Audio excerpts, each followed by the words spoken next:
اللہ قرآن کریم میں فرماتے ہیں ان اللہ یأمر بالعدل والاحسان، اللہ تعالیٰ عدل و احسان کا حکم دیتا ہے۔ جناب نبی کریم صلی اللہ علیہ وسلم نے فرمایا، مسلم شریف میں حدیث آتی ہے، المسلم من سلم المسلمون من لسانہ و یدہ، مسلمان وہ ہے یعنی کامل مسلمان جس کے ہاتھ سے بھی دوسرے مسلمان محفوظ رہیں، کوئی تکلیف نہ پہنچے، اور اس کی زبان سے بھی دوسرے مسلمان محفوظ رہیں، انہیں کوئی تکلیف نہ پہنچے۔ ایک حدیث مبارکہ میں المسلم من سلم المسلمون کی جگہ الناس کا لفظ بھی آتا ہے کہ لوگ اس کے ہاتھ اور زبان کی تکلیف سے محفوظ رہیں، وہ کامل مسلمان ہے۔ معاشرے کو بہتر کرنے کے لیے تمام افراد پر یہ ذمہ داری عائد ہوتی ہے کہ وہ برائیوں کو ختم کرے، اور کچھ نہیں، کم از کم ان کو محدود ضرور کرے۔ ایسی برائیاں جو معاشرہ کے حسن کو زائل کرتی ہیں، معاشرہ میں بگاڑ اور فساد کا باعث بنتی ہیں۔ اگرچہ ایسی بہت ساری برائیاں ہیں جنہیں خطرناک معاشرتی برائیوں کا نام دیا جاتا ہے، مگر میں چند ایک کا تذکرہ کروں گا۔ سب سے پہلے نمبر پر جھوٹ اور دھوکہ ہے، جو اعتماد کو ختم کر دیتا ہے، جس سے خاندان، تجارت، معاشرہ سب تباہ ہو جاتے ہیں۔ اللہ نے قرآن کریم میں جھوٹے پر لعنت کو بیان فرمایا۔ جناب نبی کریم صلی اللہ علیہ وسلم نے جھوٹ اور دھوکے کو منافقت کی علامت قرار دیا۔ فرمایا آیت المنافق ثلاث، منافق کی 3 علامتیں ہیں۔ اذا حدث کذب، جب بات کرتا ہے جھوٹ بولتا ہے، واذا وعد اخلف، وعدہ کرتا ہے پورا نہیں کرتا، واذا اؤتمن خان، جب اس کے پاس امانت رکھی جاتی ہے خیانت کر جاتا ہے، امانت کی پاسداری نہیں کرتا۔ اور ایک حدیث میں آتا ہے جب معاہدہ کرتا ہے تو غدر کرتا ہے، دھوکہ دیتا ہے۔ یہ منافق کی علامتیں ہیں جو جناب نبی کریم صلی اللہ علیہ وسلم نے ذکر فرمائی ہیں، ان میں جھوٹ اور دھوکہ بھی ہے۔ آج کے دور میں کاروبار، تعلیم، عدالت، رشتے، سوشل میڈیا، سب کے سب جھوٹ اور دھوکے کی زد میں ہیں۔ ہر موقع پر سچائی کو زندہ رکھنا یہ ہماری ذمہ داری بھی ہے، ہمارے معاشرہ کا حسن بھی ہے، اس لیے ہمیں مل کر اپنی اس ذمہ داری کو پورا کرنا چاہیے۔ دوسری خطرناک معاشرتی برائی ہے غیبت، بہتان اور سوشل میڈیا پر لوگوں کی کردار کشی۔ یہ ہماری آج کے دور کی خطرناک معاشرتی برائی ہے جس سے ہم سب کا بچنا بہت ضروری ہے۔ اللہ نے قرآن کریم میں فرمایا یا ایھا الذین آمنوا اجتنبوا کثیرا من الظن، اے اہل ایمان، لوگوں کے بارے میں بہت زیادہ گمان نہ کیا کرو۔ کسی کے اچھے کپڑے دیکھ لیے تخمینے اور اندازے لگانا شروع کر دیا، اچھی گاڑی دیکھ لی تخمینے اور اندازے لگانے شروع کر دیے، اس نے یہ کیا ہوگا، وہ کیا ہوگا۔ اگرچہ بالکل گمان کرنے سے منع بھی نہیں کیا، اس کو عادت بنا لینے سے منع کیا، معمول بنا لینے سے منع کیا۔ فرمایا ان بعض الظن اسم، بعض گمان گناہ ہوتے ہیں۔ اور پھر فرمایا ولا تجسسوا، جاسوسی بھی نہ کیا کرو، دوسروں کی اس لیے ٹو میں نہ لگو کہ کوئی بات ہاتھ لگے تو ذلیل و رسوا کریں، تماشا بنائیں۔ باقی جاسوسی جہاں مفید ہو، ضرورت ہو، وہاں کرنا ضروری ہے۔ وطن عزیز پاکستان کی سلامتی کے ادارے، ان کا باقاعدہ ایک انٹیلیجنس سسٹم ہے، اور وہ ہمارے ملک کی ضرورت ہے، ہمارے معاشرہ کی ضرورت ہے۔ اس میں جتنا بھی استحکام ہو، ملک اندرونی بیرونی سازشوں سے اتنا ہی محفوظ ہوتا ہے۔ اسی طرح والد اپنی اولاد کی ٹو میں لگ سکتا ہے کہ یہ بری صحبت اختیار نہ کر لیں۔ استاد اپنے شاگردوں کی اصلاح اور تربیت کے لیے جاسوسی کر بھی سکتا ہے، کروا بھی سکتا ہے۔ جہاں ضرورت ہے شریعت ضرورت کو تسلیم کرتی ہے، اور جہاں یہ چیزیں فساد اور بگاڑ کا سبب بنے، معاشرتی خرابی کا سبب بنے، وہاں شریعت ان پر قدغن لگاتی ہے۔ فرمایا لا تجسسوا ولا یغتب بعضکم بعضا، تم میں سے ایک دوسرے کی غیبت نہ کرے، پس پشت کسی کی برائی نہ کرے۔ اگر مقصد اصلاح ہو تو مبتلا بھی سے ذکر کر دیا جائے، اور اگر مقصد فساد اور بگاڑ ہو تو یہ گناہ کبیرہ ہے۔ جناب نبی کریم صلی اللہ علیہ وسلم معراج کے سفر پر تشریف لے گئے۔ معراج کے سفر میں اللہ نے آپ کو بہت سارے مشاہدات کروائے۔ مختلف گناہ گاروں کو رسول کریم صلی اللہ علیہ وسلم نے مختلف عذابات میں مبتلا دیکھا۔ کچھ لوگوں کو آپ نے دیکھا کہ وہ اپنے چہروں کو نوچ رہے ہیں، اپنے چہروں سے گوشت نوچ رہے ہیں۔ رسول اللہ صلی اللہ علیہ وسلم نے پوچھا یہ کون سا طبقہ ہے، ان سے کون سا جرم سرزد ہوا ہے؟ آپ صلی اللہ علیہ وسلم کو بتایا یہ غیبت کرنے والے ہیں۔ ہمارا محبوب مشغلہ غیبت ہے، جہاں دو بندے اکٹھے ہوئے نہیں تیسرے کی پگڑی اچھلی نہیں، جہاں دو بندے اکٹھے ہوئے نہیں تیسرے کی کردار کشی کا آغاز ہوا نہیں۔ آج آپ فیس بک کو دیکھ لیں، وہاں پر کردار کشی ہے، بلا تحقیق پوسٹوں کو شیئر کر دیتے ہیں، علماء، والدین اور اہل عزت کی کردار کشی کی جاتی ہے۔ یہ خطرناک معاشرتی برائی ہے، خطرناک۔ بغیر تحقیق کے کوئی پوسٹ شیئر نہیں کرنی چاہیے جس سے کسی کی عزت پہ حملہ ہو، جس سے کسی کا وقار مجروح ہو، حیثیت عرفی زائل ہو۔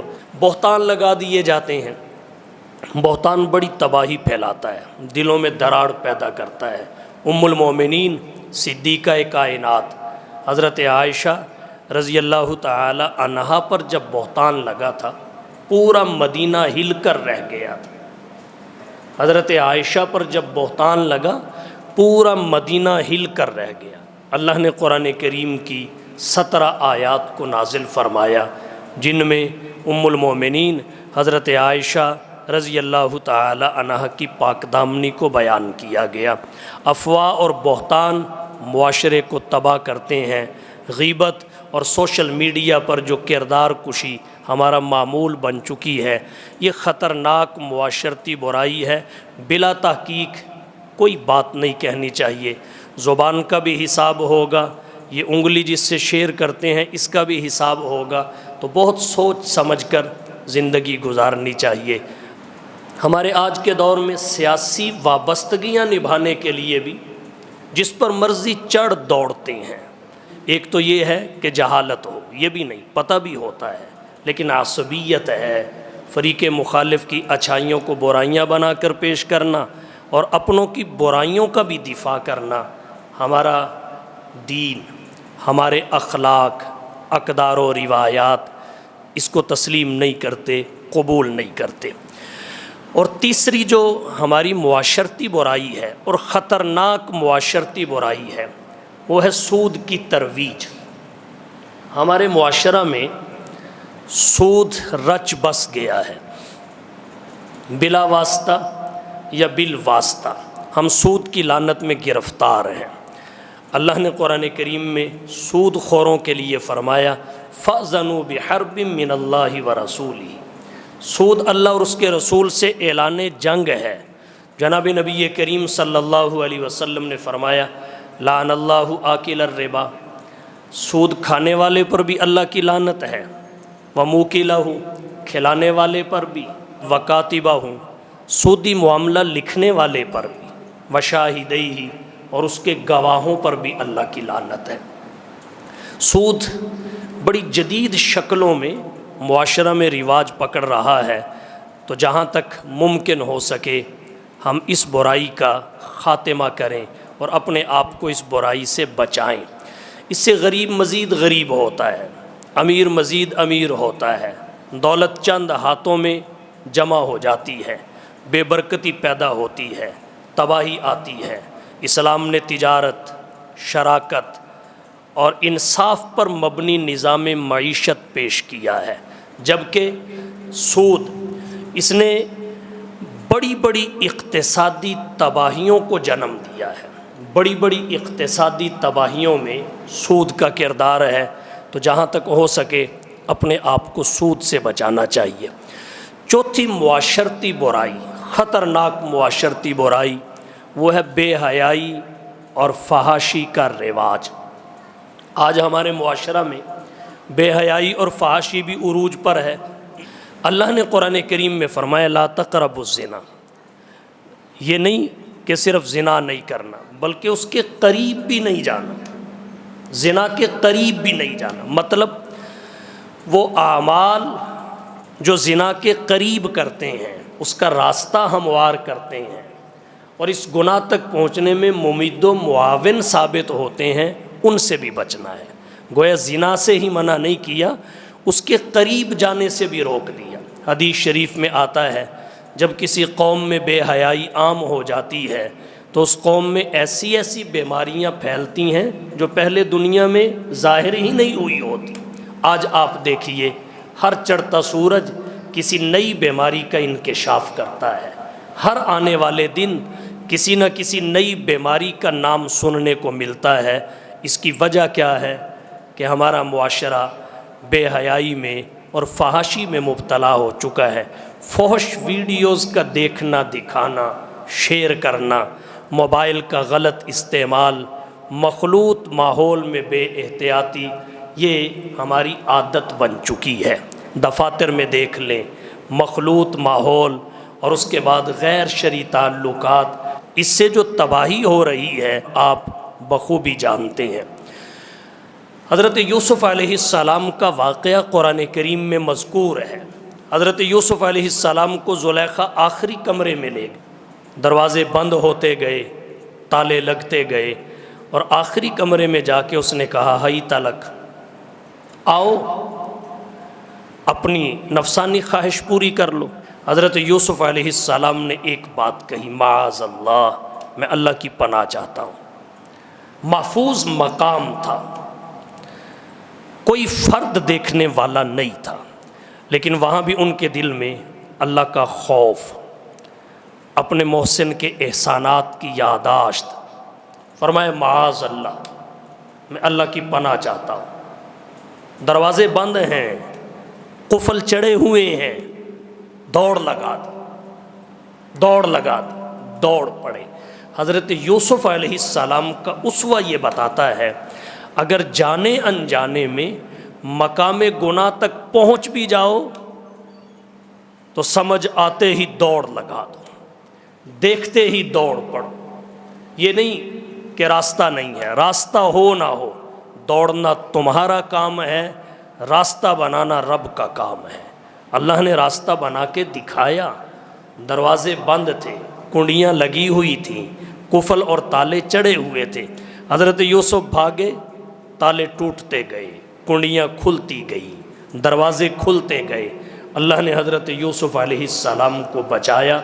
قرآن کریم میں جو انبیاء کے واقعات مذکور ہیں، قصص ذکر کیے گئے ہیں، ان کا بڑا مقصد عبرت اور نصیحت ہے۔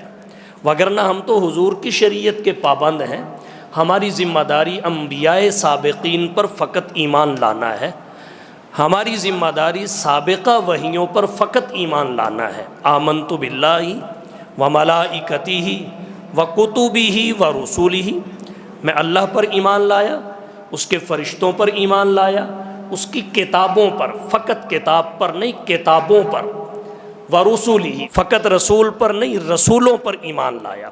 تو ایمان لانا ہماری ذمہ داری ہے۔ لا نفرق بین احد من رسلہ، اس سلسلہ میں شریعت تفریق کی قائل نہیں ہے، مگر جب بات اتباع اور اطاعت کی آتی ہے، پھر فقط حضور سرور عالم صلی اللہ علیہ وسلم کی ذات گرامی ہے، جس کی اطاعت کو بعثت مصطفیٰ کے بعد اللہ نے اپنی اطاعت قرار دیا ہے۔ حضور صلی اللہ علیہ وسلم کو چھوڑ کر کسی اور کے پیچھے چلیں گے تو گمراہی کا دروازہ کھلے گا۔ ایک اور خطرناک معاشرتی برائی وہ ہے والدین کی نافرمانی۔ ہمارے آج کے دور میں والدین کی نافرمانی عام ہو چکی ہے۔ اللہ نے قرآن کریم میں جہاں اپنی عبادت کا حکم دیا ہے، وہیں پر والدین کی خدمت اور اطاعت کا حکم دیا ہے۔ وَقَضَىٰ رَبُّكَ أَلَّا تَعْبُدُوا إِلَّا إِيَّاهُ وَبِالْوَالِدَيْنِ إِحْسَانًا۔ اور پھر اللہ نے اس آیت کریمہ میں اپنی عبادت کی تفصیلات کو ذکر نہیں کیا، والدین سے حسن سلوک کی تفصیلات کو ذکر کر دیا۔ اما یبلغن عندک الکبر احدہما او کلاہما فلا تقل لہما اف ولا تنہرہما وقل لہما قولا کریما واخفض لہما جناح الذل من الرحمہ وقل رب ارحمہما کما ربیانی صغیرا۔ یہ خود مستقل عنوان ہے، پہلے کئی دفعہ اس پر میں تفصیلاً گفتگو کر چکا ہوں۔ بہرحال والدین کی نافرمانی گناہ کبیرہ ہے، اللہ اور اس کے رسول کی حکم عدولی ہے، حقوق العباد میں خیانت ہے، اور اس کے نقصانات بھی بہت زیادہ ہیں۔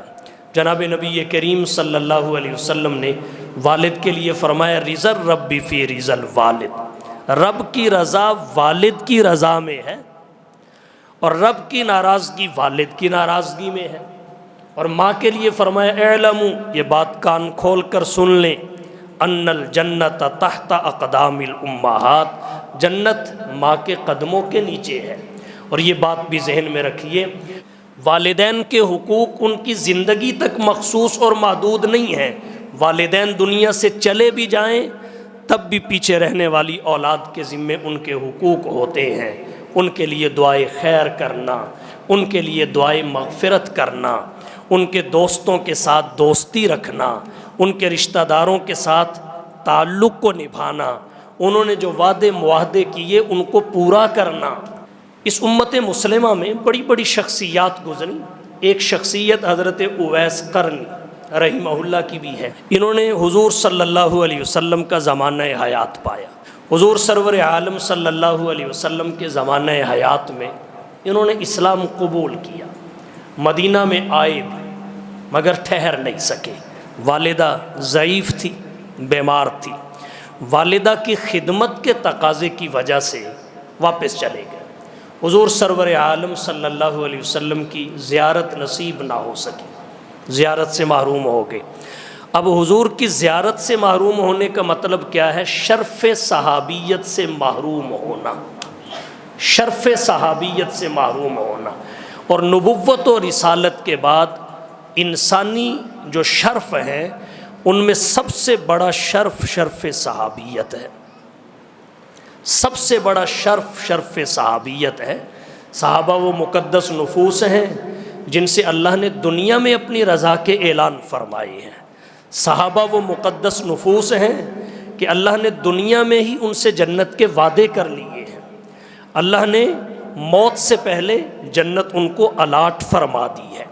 صحابہ وہ مقدس نفوس ہیں کہ حضور سرور عالم صلی اللہ علیہ وسلم نے اپنی امت کو ان کے اکرام اور احترام کا حکم دیا ہے، اور یہ فرمایا ہے کہ یہ تم میں سب سے بہترین لوگ ہیں۔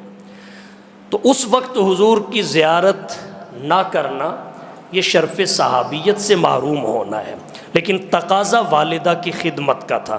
اللہ کے رسول صلی اللہ علیہ وسلم کے علم میں جب یہ بات آئی کہ وہ اس وجہ سے آپ کی صحبت نہیں اٹھا سکے، آپ کی زیارت سے محروم ہوئے، تو مسلم شریف میں روایات آتی ہیں حضور صلی اللہ علیہ وسلم نے حضرت عمر بن خطاب رضی اللہ تعالی عنہ کو نصیحت کی کہ جب اویس تمہیں ملیں تو ان سے اپنے لیے مغفرت کی دعا کروانا، جب اویس تمہیں ملے تو ان سے اپنے لیے مغفرت کی دعا کروانا۔ حضور صلی اللہ علیہ وسلم نے فرمایا ان خیر التابعین رجل یقال له اویس، تابعین میں بہترین تابعی وہ ہے جس کا نام اویس ہے، وہ بندہ جس کو اویس کہا جاتا ہے۔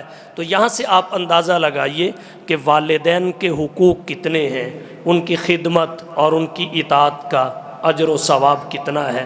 حضور صلی اللہ علیہ وسلم نے صحابہ کو حضرت اویس قرنی رحمہ اللہ کی پہچان بتائی، ان سے دعا کرانے کا حکم دیا۔ لیکن ہمارے آج کے معاشرہ کو آپ دیکھیے، اپنے دوستوں کو والدین پہ ترجیح دی جاتی ہے، دوستوں کے لیے گھنٹوں وقت نکالتے ہیں اور والد کے پاس 10 منٹ بیٹھ کر اس کے دکھ سکھ سننے کے لیے تیار نہیں ہے۔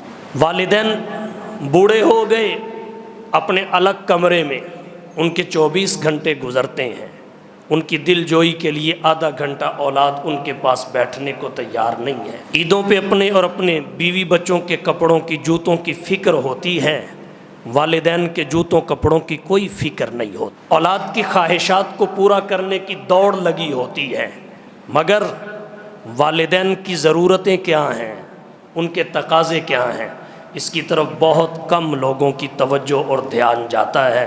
یاد رکھیے، جس گھر سے والدین کی عزت ختم ہو جائے اس گھر سے سکون ختم ہو جاتا ہے، اس گھر سے برکت ختم ہو جاتی ہے۔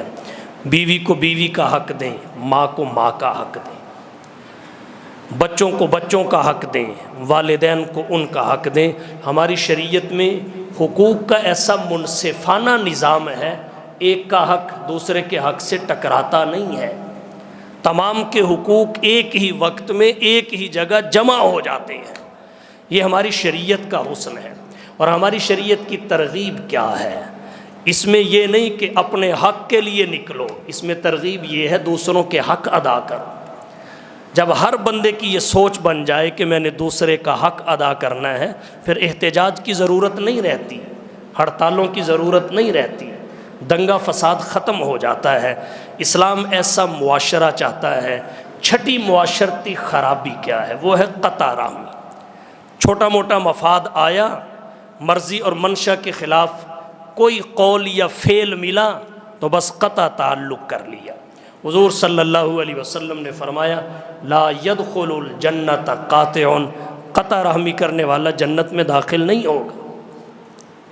آپ نے فرمایا سل من قطع کا، اس بندے سے تعلق جوڑیے، رشتہ داری نبھائیے جو قطع رحمی کرے۔ جو تمہارے کام آتا ہے اس کے کام تو تم آتے ہی آتے ہو، مزہ تو یہ ہے تمہارے کام نہیں آتا تم اس کے کام آؤ۔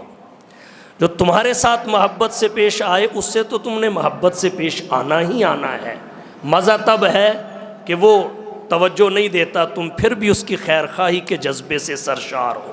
سل من قطع کا، اس سے صلہ رحمی کیجئے جو قطع رحمی کرے۔ واعف عمن ظلمک، اسے معاف کرو جو تجھ پہ ظلم کرے۔ واحسن الی من اساء الیک، اور اس کے ساتھ حسن سلوک کرو جو تمہارے ساتھ سوء سلوک کرے، بد سلوکی کرے۔ اچھے کے ساتھ تو ہر کوئی اچھا ہوتا ہے، مزہ تب ہے جب برے کے ساتھ اچھا بن کے پیش آئے۔ یہ ہماری شریعت کی تعلیم اور ترغیب ہے۔ اللہ نے قرآن کریم میں کچھ صفات ذکر کرنے کے بعد، کچھ صفات والے لوگوں کا ذکر کرنے کے بعد فرمایا اولئک لہم عقبی الدار، یہ لوگ ہیں جن کے لیے آخرت کا بہترین گھر ہے۔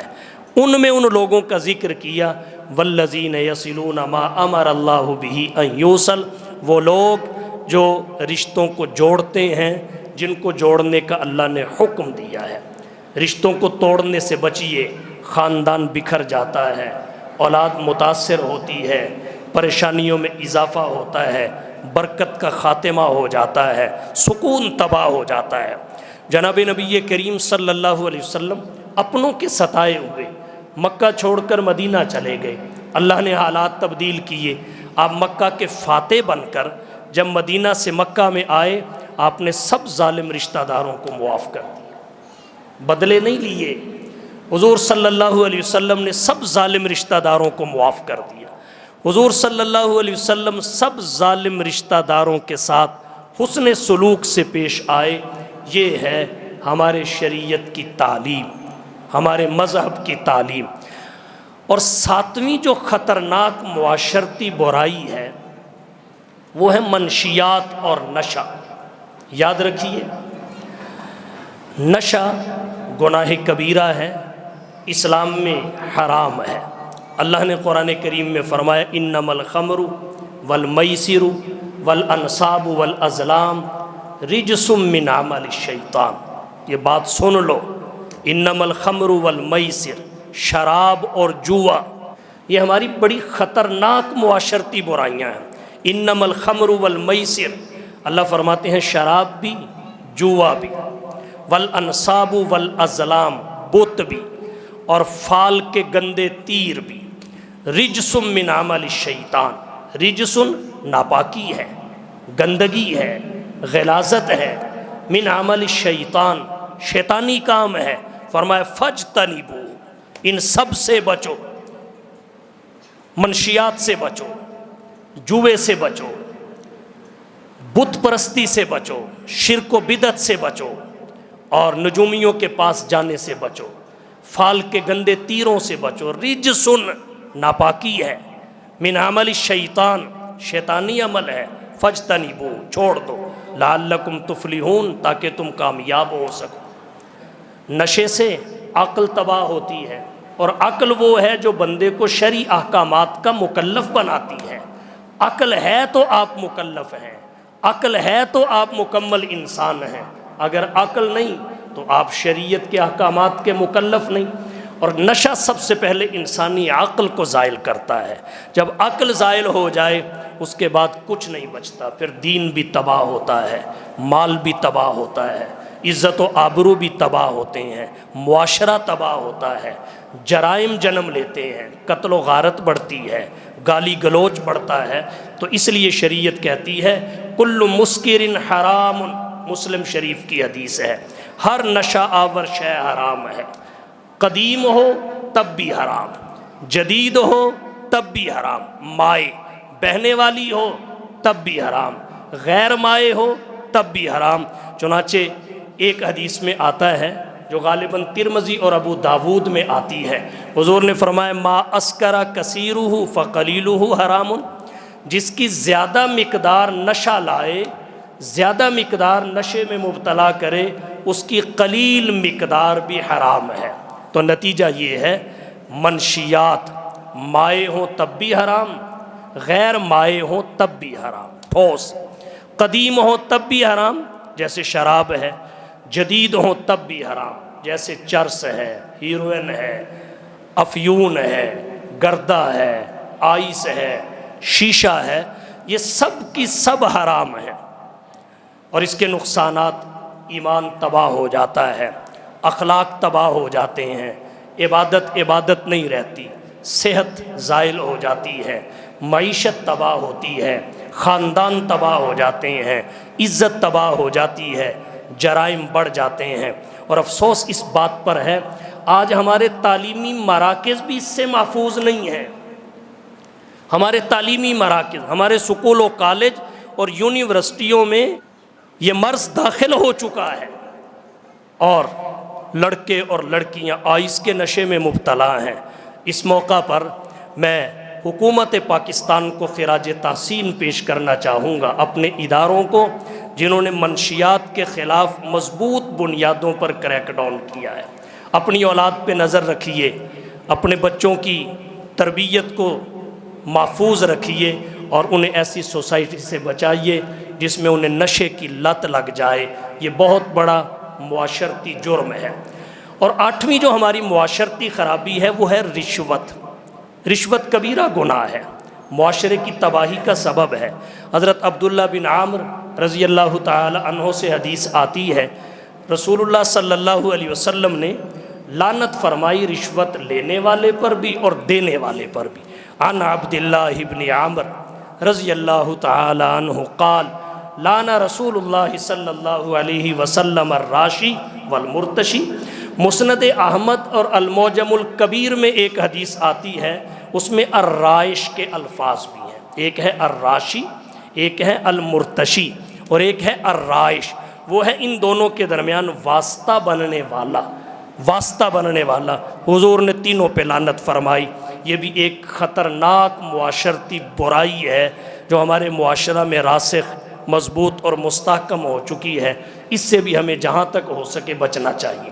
نامی معاشرتی برائی ہے حسد۔ حسد کہتے ہیں اللہ کی تقسیم پر راضی نہ ہونے کو، تقسیم الہی پر اعتراض کو، تقدیر الہی پر گلے اور شکوے کو۔ اور یہ حسد ایک وائرس ہے جو نیکیوں کو کھا جاتا ہے۔ جیسے کمپیوٹر میں بڑا قیمتی ڈیٹا فیڈ ہوتا ہے، وائرس آتا ہے سارے کو تباہ کر دیتا ہے۔ یہ جو ہمارا نامہ اعمال ہے یہ خدائی کمپیوٹر ہے، ہمارا نامہ اعمال خدائی کمپیوٹر ہے۔ اس میں ہم جو عمل کرتے ہیں محفوظ ہوتا ہے، اس میں نیکیاں بھی ہیں بدیاں بھی ہیں، اور کچھ وائرس ایسے ہیں وہ آتے ہیں ہماری نیکیوں کو ختم کر دیتے ہیں۔ ان میں ایک وائرس حسد بھی ہے۔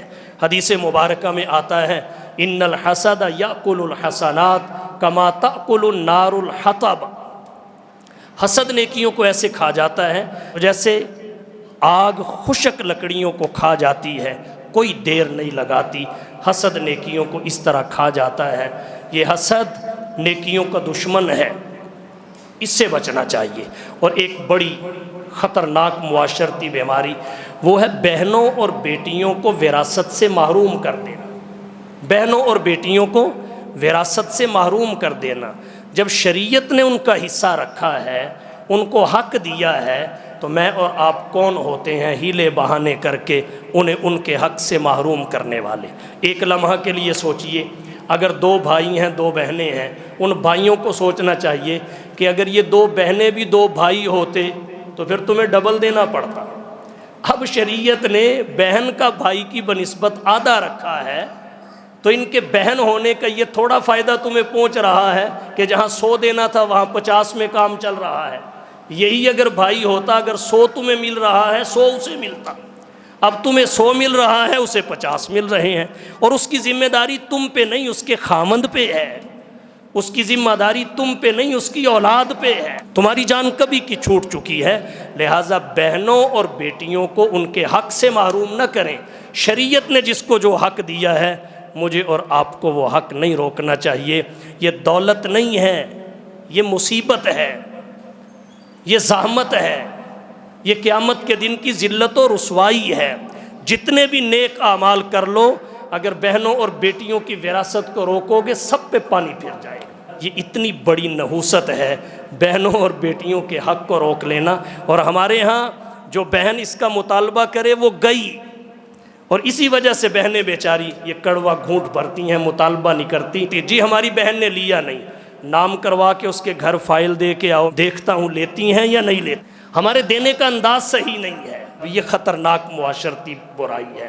معاشرے کی اصلاح کے لیے ذہن میں رکھیے، قرآن کریم کی تلاوت کو گھروں میں جاری کریں، دینی تعلیم کو عام کریں، نمازوں کا اہتمام کریں، اپنے گھر کی خواتین کو بچوں کو نمازوں کا عادی بنائیں، صدق و امانت حسن اخلاق کو عادت بنائیں، سوشل میڈیا کا ذمہ دارانہ استعمال کریں، امر بالمعروف اور نہی عن المنکر کو مضبوطی سے تھامیں۔ معاشرہ کی اصلاح فرد کی اصلاح سے شروع ہوتی ہے، اور فردن ہر ایک ہم میں سے اپنے اصلاح کی ذمہ داری قبول کرے۔ جب ہم نے اپنی اصلاح کر لی، معاشرہ یہ ہمارا ہی نام ہے، ہمارے مجموعے کو معاشرہ کہتے ہیں، یہ خود بخود سنور جائے گا۔ اللہ تعالی ہم سب کو سمجھنے اور عمل کرنے کی توفیق بخشے۔ وآخر دعوانا ان الحمد للہ۔